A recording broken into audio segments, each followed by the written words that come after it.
things first, we need some granulated rice. मैंने rice को mixer में पीस लिया है and I've made sure that it's really granular and soft on my skin. I'm gonna mix some milk,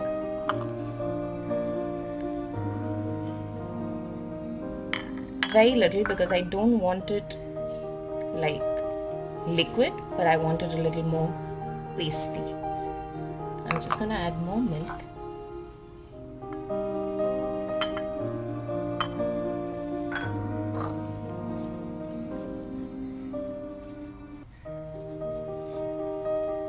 And just let it sit.